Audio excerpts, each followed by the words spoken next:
Picture this: a regime on the brink of military collapse, its nuclear facilities destroyed, buried under 300 feet of rock and rubble, its missile cities entombed by American bunker busters, its navy sunk in the Strait of Hormuz, its air defenses obliterated across every province. Iran's Islamic Republic, facing the most catastrophic military defeat in its 46-year history, suddenly announces it is willing to negotiate.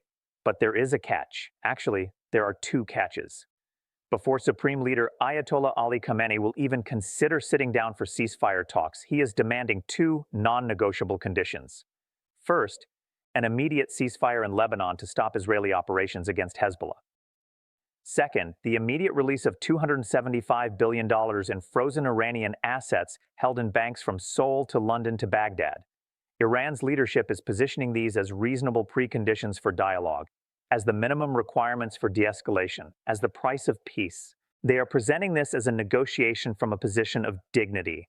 It is not. It is a ransom note written by a regime that has already lost the war and is desperately trying to buy time before complete collapse. Welcome to Global Watch News.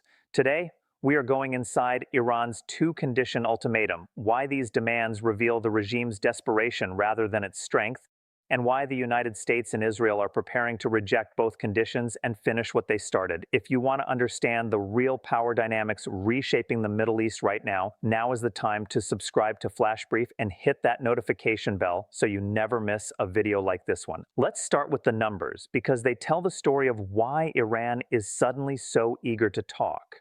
According to the Foundation for Defense of Democracy's March 22nd assessment, Iran's daily ballistic missile launch capacity has collapsed by 92% since the opening days of the current conflict.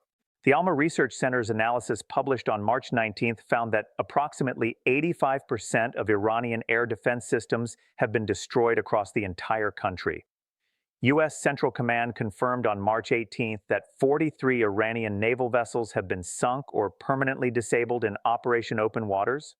The International Atomic Energy Agency reported on March 21st that Iran has lost the capability to produce weapons-grade uranium at any of its known centrifuge plants for the first time in 15 years, following the June 22nd strike that saw 14 GBU-57 massive ordnance penetrators dropped on the Fordo and Natanz facilities. These are not minor setbacks. These are existential losses. And now, with its military shattered and its strategic infrastructure in ruins, Iran's supreme leader is making demands. Two demands, to be precise. Demands that were delivered through official channels on March 23rd, according to Reuters reporting that cited three senior Iranian officials familiar with the regime's negotiating position. The first demand is an immediate and unconditional ceasefire in Lebanon, not a pause, not a temporary halt, a complete cessation of Israeli military operations against Hezbollah forces in southern Lebanon and the Bekaa Valley. According to Iran's foreign ministry statement released on March 23rd, Tehran considers the Lebanon conflict and the broader regional war to be inseparable, and therefore any discussion of a ceasefire with Iran must include the immediate end of what the statement called Zionist aggression against the Lebanese resistance. The second demand is even more specific and even more revealing. Iran is demanding the immediate unfreezing and transfer of approximately $275 billion in Iranian assets currently held in foreign banks and financial institutions across the globe. According to the Foundation for Defense of Democracy's tracking of Iranian foreign assets updated in February 2025, these funds are distributed across multiple countries.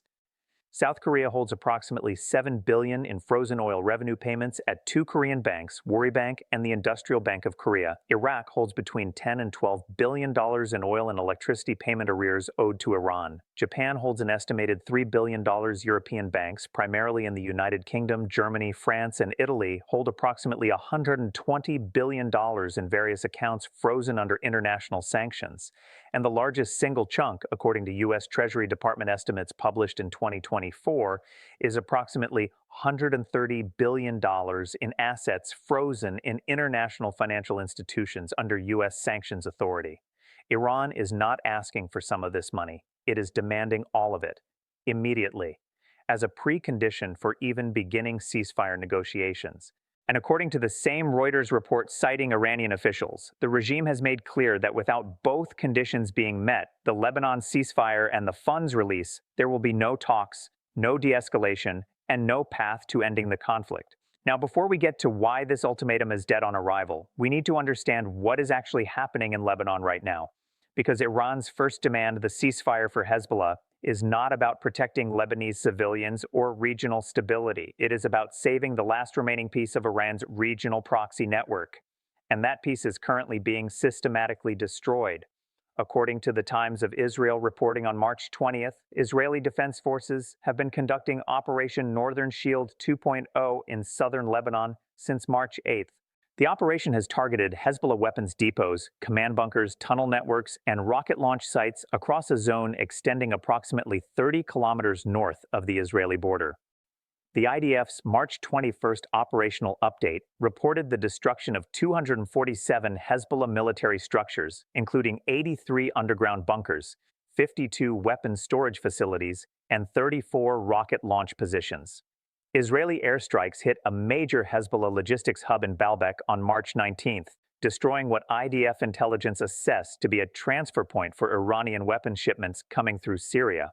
According to Alma Research Center analysis, Hezbollah's rocket arsenal, which peaked at approximately 150,000 rockets and missiles before the 2023 conflict, has been reduced to an estimated 35,000 to 40,000 projectiles, most of which are short-range 122mm Katyusha rockets with limited strategic value. But here is what makes this particularly devastating for Iran. Hezbollah was not just another proxy.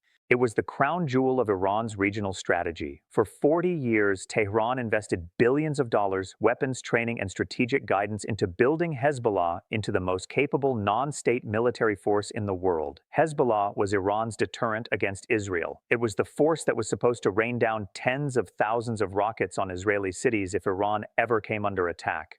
It was the insurance policy that made Israeli strikes on Iranian nuclear facilities unthinkable because the cost in Israeli civilian casualties would be too high. That insurance policy failed. Israel struck Iran's nuclear facilities anyway. And now Israel is methodically dismantling what remains of Hezbollah's military infrastructure in Lebanon.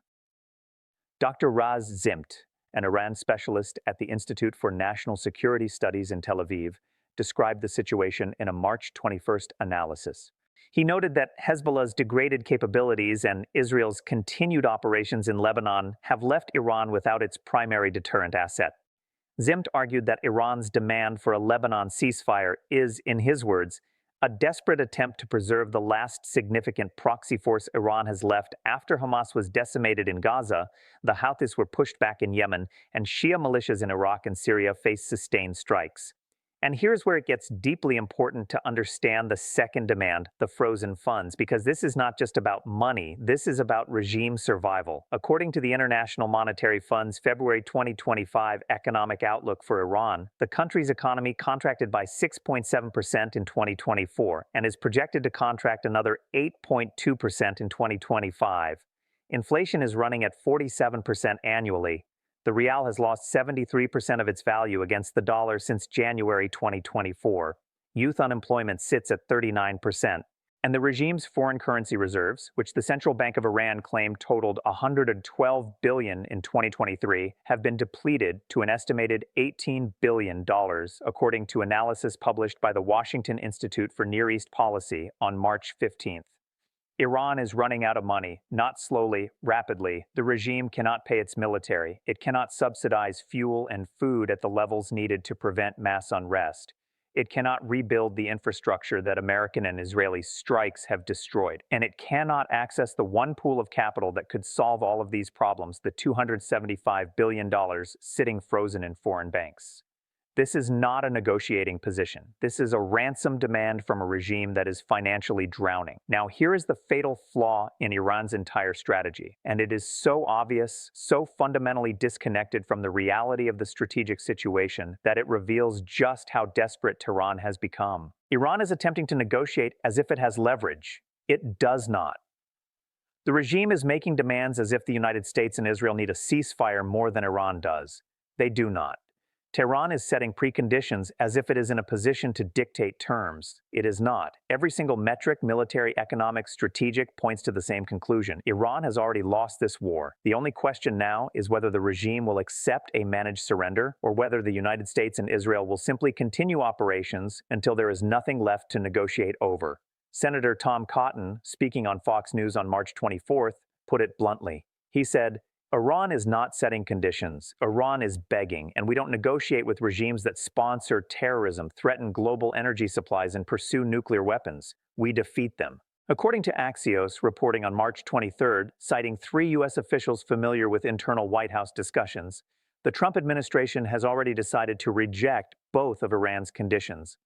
The officials said that President Trump views the Iranian ultimatum as a stalling tactic designed to buy time for the regime to reconstitute its forces and rebuild its defenses. One official was quoted saying, "We didn't stop at 85% destruction of their air defenses to give them a timeout. We are going to 100%, and when we get there, Iran won't be setting conditions. Iran will be accepting terms." The Israeli position is even more hardline. According to the Jerusalem Post reporting on March 24th, Israeli Prime Minister Benjamin Netanyahu convened his security cabinet on March 23rd to discuss Iran's demands. The cabinet unanimously rejected both conditions. A senior Israeli official, speaking on condition of anonymity, told the Post, "Israel will decide when operations in Lebanon are complete based on Israeli security requirements, not Iranian demands. And as for frozen funds, Iran will not see a single dollar until it has verifiably dismantled every element of its nuclear program, ceased all support for terrorist proxies, and accepted international inspections with no restrictions.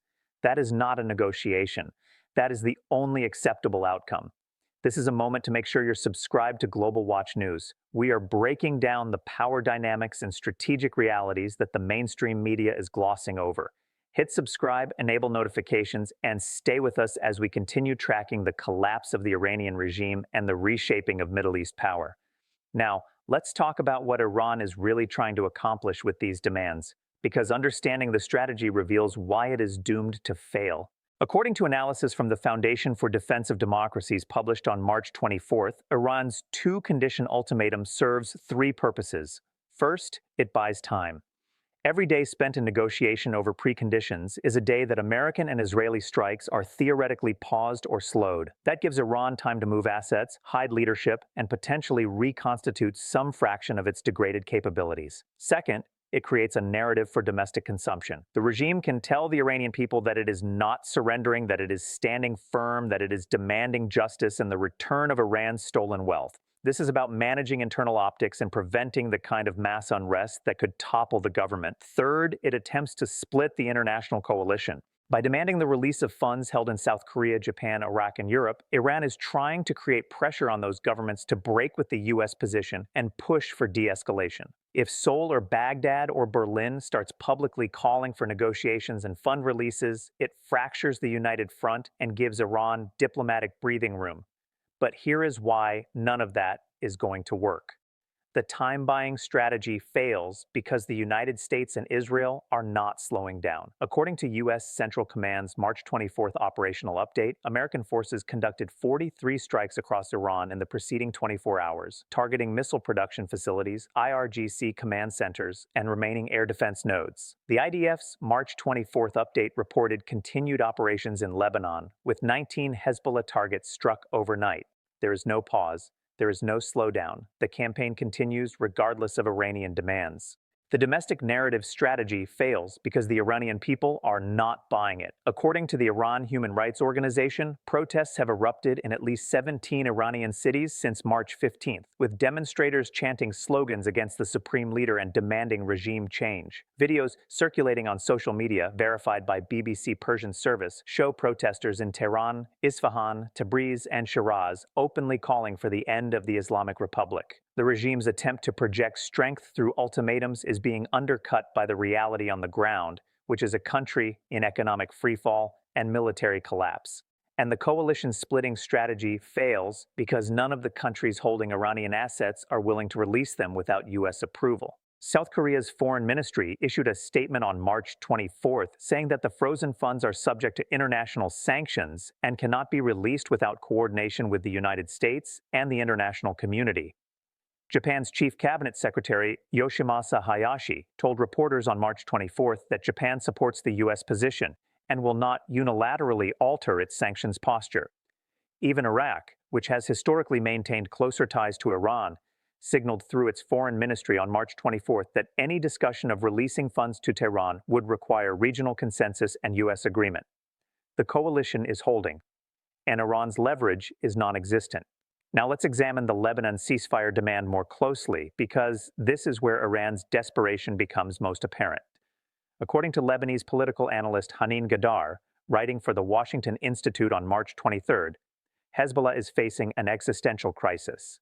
The organization has lost an estimated 4,200 fighters killed in action since 2023, including a significant portion of its mid-level command structure. Its weapons supply lines from Syria have been repeatedly struck by Israeli airstrikes. Its financial networks, which depended heavily on Iranian cash transfers and Hezbollah-controlled businesses, have been crippled by sanctions and direct military targeting.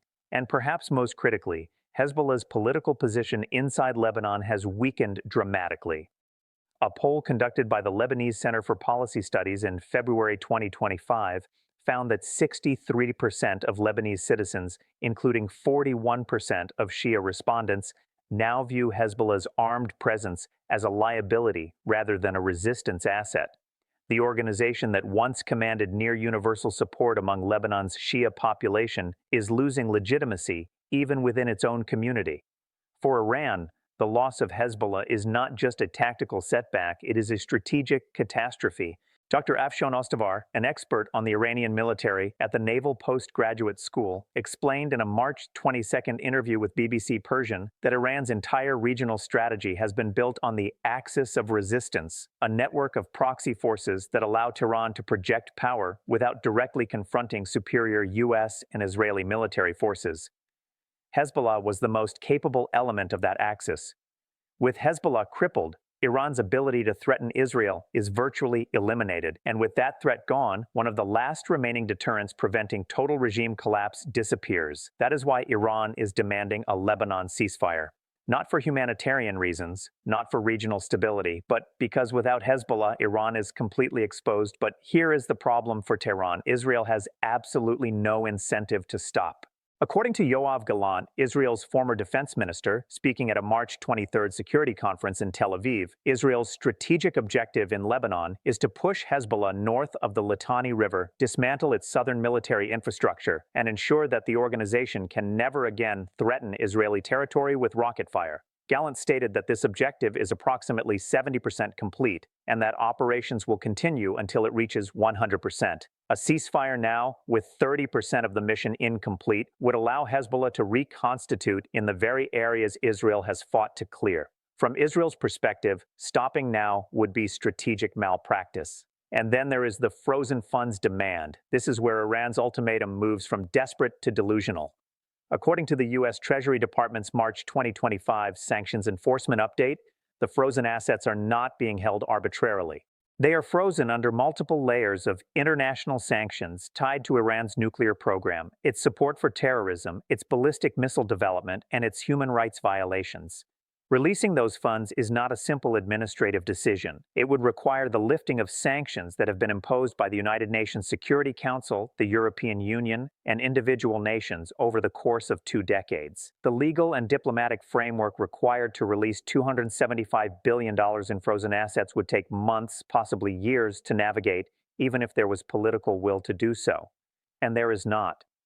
Mark Dubowitz, CEO of the Foundation for Defense of Democracies and one of the architects of the U.S. maximum pressure sanctions campaign against Iran, wrote in a March 24th op-ed for the Wall Street Journal that releasing frozen funds to the Iranian regime at this moment would be the single most catastrophic strategic error the United States could make. Dubowitz argued that the frozen assets are one of the few remaining pressure points on the regime, and that transferring $275 billion to Tehran would allow the regime to rebuild its military, reconstitute its proxy networks, and extend its survival by years. He concluded, "Iran is on the brink of collapse. Why would we throw them a $275 billion lifeline?" The answer, of course, is that the United States will not.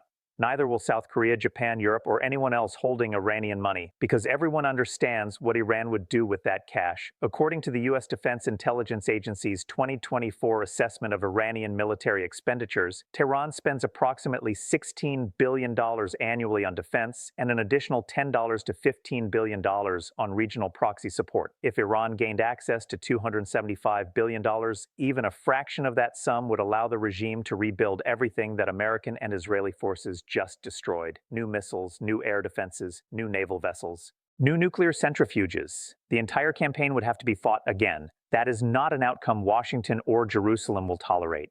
And there is one more layer to all of this that makes Iran's position even more untenable. The regime is not just facing external military pressure, it is facing internal political collapse. According to the Iran Human Rights Documentation Center's March 21st report, protests and civil unrest have spread to 23 provinces across Iran. In Sistan and Balochistan province, armed clashes between local militias and IRGC forces have been reported. In Khuzestan, oil workers have gone on strike, demanding back pay and protesting inflation.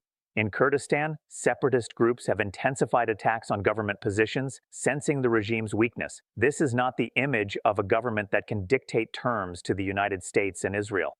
This is the image of a regime in free fall, desperately trying to buy time before the entire structure collapses. On March 23rd, Mojtaba Khamenei, the son of the supreme leader and the presumed successor, gave a televised address to IRGC commanders. According to BBC Persian's translation of the speech, Mojtaba declared that Iran would never surrender, that the Islamic Republic would fight to the last drop of blood, and that the frozen assets in Lebanon's ceasefire were the minimum price for American aggression. The speech was meant to project defiance.